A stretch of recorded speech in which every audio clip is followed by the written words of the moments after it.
Je suis Mark Crafty Dog Denny des Dog Brothers Martial Arts. Avec moi, Benjamin Lonely Dog Rittiner qui s'occupe des Dog Brothers pour nous en Europe. On va voir un exemple où dans une situation de self-défense dans la rue, on ne sait pas si une arme blanche est en jeu ou pas. Et on voudrait pouvoir avoir la même réponse dans les deux cas.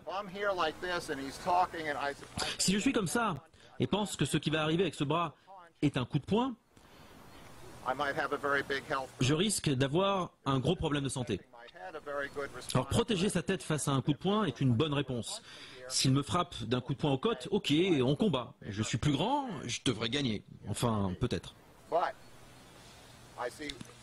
Mais parce que mon entraînement m'a sensibilisé au fait qu'il pouvait y avoir une lame et que ceux qui savaient s'en servir la cachaient, ma première idée, c'est que je voudrais être derrière lui. Donc ma réaction, c'est donc de passer ainsi par l'extérieur pour pouvoir l'attraper par l'arrière, puis saisir les parties et serrer fortement et le pousser face vers l'avant. Et là, je vois qu'il a une arme, car il a dû se servir de ses mains pour amortir sa chute. Le sol n'est pas une surface agréable, je peux le contrôler, ou bien me relever et fuir si je n'ai personne d'autre à défendre.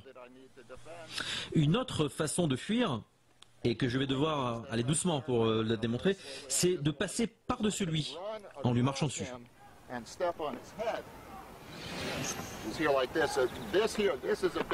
Alors, il y a certains cas où il ne faut pas le suivre dans la chute, car on risque d'être blessé par le couteau.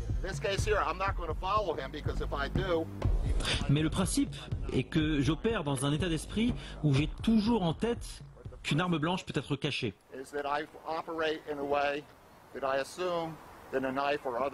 Quand on n'est pas sûr s'il y a ou pas une arme en jeu, il faut choisir une réponse qui prend en compte la possibilité qu'il y ait une arme. Many times I will not have the ability to decide and choose a response effectively in the amount of time that the situation gives me. Mark Crafty Dog Denny, Dog Brother Martial Arts, merci.